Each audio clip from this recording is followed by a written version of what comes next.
speaking of those 2 a.m. alarms, Amanda Bergeron, Bergeron, dang it, I practiced too. I've been up here practicing. Is an amazing NP who is actually going to kind of lead us through how do we troubleshoot when we get those alarms. So thank you, Neha, Dr. Jumian, for inviting me to speak. I had been tasked talking about troubleshooting these devices at 2 a.m. in 10 minutes, so this is going to be a challenge. So this applies to, how many people work night shift or have worked night shift? So that creates a challenge in itself. Do we wait until the morning? Do I call and wake someone up? All of these issues can happen, obviously, any time of the day. But on day shift, you can grab somebody in the hallway and say, hey, come look, this thing's alarming. So at 2 a.m., I want to give you guys the tools to be able to troubleshoot and get some more information. So when you call your attendings at 2 a.m., you have some more data. Play. Okay. Disclosures. Multiple types of percutaneous MCS that we're going to talk about all this weekend. And balloon pumps, Impellas, tandem is not an option, and VA ECMO. So nursing responsibilities. Nurses are key. Y'all are at the bedside. Y'all are monitoring these things all the time, and we rely on you heavily to give us the information we need. You're going to be monitoring your settings, whether it's your P level, your RPM, and your flows of your devices. The insertion site, urine output. I joke with people, when I was working night shift, I felt like I was walking around just looking at urine all night, but it's important. Anticoagulation, if you're on blood thinners, monitoring the labs. Different alarms, hemodynamics like we've talked about with the PA catheters. Neurovascular checks are important. You're monitoring your patient's extremities as far as pulses, color, temperature, and looking for hemolysis as well. Briefly talked about this. Alarms can be low flow alarms, suction alarms, changes in pulsatility, chattering on ECMO, and then complications that can arise as far as malposition of your device, bleeding, hemolysis, limb ischemia, and stroke. So I'm going to go through a few different common, or not common, but scenarios that I feel like are important for you guys to understand. So this is the first case. You walk into your patient's room, you're rounding, and you see the urine looks this color. This is a 45-year-old male who's on an Impella 5.5. He is on a heparin drip. His PTT is therapeutic, and the Foley was placed 3 days ago. And I wanted to highlight that because a lot of times as a nurse practitioner, we'll get called from nurses at the bedside that say, I think there's hematuria. If it's not a traumatic, not like hematuria can happen anytime if they're anticoagulated, but if it's not a recent Foley insertion, it's not traumatic, you want to think about other things as well. So you do some labs, your LDH is 2100, and your plasma hemoglobin is 140. So what's your concern? So we're going to talk about hemolysis. So hemolysis is the destruction of red blood cells.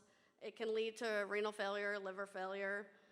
We use LDH and plasma hemoglobin, like we talked about, as monitoring parameters. The LDH 2.5 times the upper limit of normal, and a plasma hemoglobin greater than 40 is clinically significant hemolysis. So the first thing you always want to do is ensure proper position, specifically for Impella. Most often I see it's either too deep or not far enough. If it's too deep, the outlet being on the aortic valve can cause hemolysis. So checking placement and fixing that if needed is important. And then also you want to avoid thrombus formation. So you actually in these cases want to keep the heparin. If there's potentially a clot on the Impella, then that could be causing hemolysis. So this is a pathway that we had developed to troubleshoot hemolysis. We published a case series article, and it kind of goes through, I know it's kind of hard to see, but first thing you want to do is get an echo and check for placement. If that placement looks good, you move further down the algorithm, monitor or evaluate their volume status. Are they dry? Have you over-diuresed them, pulling too much on the CRT? And then volume resuscitate. And then also anticoagulation is important. So if needed, you can upgrade if they're on a CP Impella. 5.5 does cause less hemolysis, so that's potentially an option. Case number 2, everyone's favorite, suction alarms.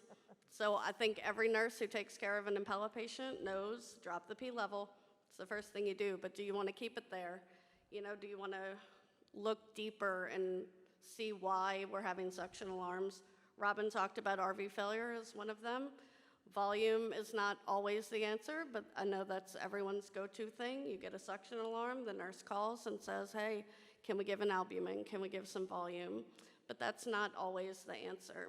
So you want to look at your patient. If you have a PA catheter, invasive hemodynamics, then that's great. You can have that information and evaluate the patient. Did the patient move? Did you get them out of bed, work with physical therapy, and now you're having suction alarms, then potentially it's a placement issue. So I always think when there's suction alarms, think of it PAP, preload, afterload, and positioning. You want to evaluate the preload. You want to ensure that there's no high afterload, and then positioning, like we talked about, getting a quick POCUS echo if possible, or have the echo tech come and ensure that there's proper positioning. So in this particular case, we have some hemodynamics here. Suction alarm, is volume the answer here? Your CVP is 20. Your PA diastolic's also 20, so you want to look for other causes. Remember, it's preload to the pump. It's not, you know, preload as in how we normally think about preload to the heart. So RV failure, tamponade, and of course hypovolemia can all be causes. So do an echo. An echo will give you a lot of information. You can evaluate the device placement like we talked about. You can rule out pericardial effusion, evaluate the volume status, and also evaluate the RV function. So positioning, you know, these APPs in here, or even nurses taking care of patients with Impella, get comfortable with echo and doing a POCUS. You can get a quick view of where the device is. Malpositioning, like we talked about, can cause all these alarms. It can cause hemolysis. Parasternal long axis is going to be your best window to evaluate an Impella placement specifically. And you can see the picture. That's how you do it. This is the image you're going to get. You can see, great, the aortic valve going into the left ventricle. You can see the mitral valve in the left atrium, and I'll show y'all some pictures as well of Impella. So this specifically is Impella. You can see the Impella device going past the aortic valve into the left ventricle, and you're going to want to freeze the screen and measure your placement from the aortic valve to the outlet of the Impella. So for a CP specifically, it's ideal to be 3.5 centimeters past the valve, and for Impella 5.5, it's 5 centimeters. And you want to make sure it's also free of any subannular structures or out of the mitral valve. Here you can see this Impella right here is positioned towards the papillary muscle, so that will cause suction alarms and potentially hemolysis. Case number 3. Is everyone freaking out when you see this on your monitor? So what do? Oh my God, pull the code alarm. But think, you have a patient potentially on, you know, mechanical circulatory support. If it's a 5.5 Impella or VA ECMO, you don't need to rush and jump on the patient and start doing CPR. So look at your patient. Do they have a map? You should hopefully have an art line on all your patients. So do you have a map? Are you flowing on your device? Your flows are stable at 4.5 liters, and you have a map of 68. So you can see in this particular patient, yes, he's in VFib, but he has a map of 68, even though he's non-pulsatile, so it's okay. You can stop and think for a minute before you, jump on the patient. Balloon pumps, not as much support. You're likely going to have to do CPR. You want to put the balloon pump on pressure and then follow ACLS. But like we talked about, Impellas, you may have enough support. Your map may be okay. If you do have to do CPR, you want to drop it to P2 to prevent any suctioning or damage during CPR. And then VA ECMO, most often you will not have to do CPR. You should have full support, but you may have to go up on your flows on the ECMO if you were in the process of weaning the patient, then you would want to consider that. In case number 4, you walk into your patient's room and their legs look like this. So this can occur with any femoral or percutaneous device. If it's femoral, it's going to be your legs. Maybe an axillary device, you may have upper extremity ischemia. And it can occur in up to 12% of patients, specifically for VA ECMO. So nursing is key in this. You want to do your hourly pulse checks and your neurovascular checks. Like we've talked about already, touch the patient, feel their legs. Are they warm? And if you have an antegrade catheter specifically for VA ECMO and you walk in and this is your patient, evaluate that catheter. It may be clotted. So, draw back if there's a 3-way stopcock and further assess the patency of that distal perfusion catheter. And so what if this happens at 2 a.m.? Are we going to sit and wait until the doctors come in the morning? No. This is a surgical emergency. Time is of the essence with limb ischemia. So you want to call somebody, get them in right away. This needs to be addressed. They need to go to the OR for a thrombectomy or have this antegrade catheter replaced or whatever the issue may be. So key takeaways, nurses play a vital role in taking care of these complex patients with mechanical support. Your care is what reduces complications. Securing your devices and monitoring them closely and being careful. Notify the provider as soon as possible if you see any issues, you have alarms or any potential complications. And then as a provider, use your tools that you have. You don't want to call your surgeon at 2 a.m. and say, I don't know, it's alarming, it won't shut up. You want to get as much information as you can so you can call them and say, this is what I think the problem is. Can you come in and help me? And it can't wait until the morning. So that is all. Thank you.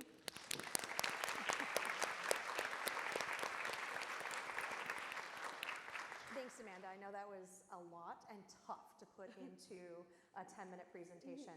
I have a silly question just because I'm curious about your protocol, and I apologize because I couldn't see it well. Do you guys do daily LDHs and plasma frees on your patients? Or we just do. LDHs? We're trying to conserve blood, so plasma hemoglobin is a separate tube, so we may not do those daily, but we definitely do LDHs daily. And then if it's elevated, you can send a plasma-free hemoglobin to confirm. Wonderful. Any questions from the panel? No question, but me and Amanda worked together like 6 years. At 2 a.m. So that was a Tuesday night? So I know exactly what she's talking about. We're trying to figure out what's going on at 2 a.m. So she's a pro at this, like Amanda got it. I was trying to figure out which complication I fear most while you're doing that. I think They all suck. They all suck. They all say. Yeah, I mean the vascular complications is a problem, right? And do you guys routinely put distal perfusion catheters in? We do for all VA I think that's ECMOs. smart. And do you do any other peripheral vascular monitoring with near-infrared spectroscopy or anything, or is it really just sort of hands-on routine? We pulse do. checks? Sina or Barb can probably speak to that more, but I know we do have some capability of. The easiest one to do is the tissue oxygenation. I'm having a I know. The foresight monitor. Tissue oximetry. Yes. older person moment there. But we do those for either cerebral or we put them on a limb that we're concerned about because we have these sort of warming boots that are also foot drop boots that also help to conserve or condense the heat and keep the limb warm in those situations. So you can have the monitor underneath it.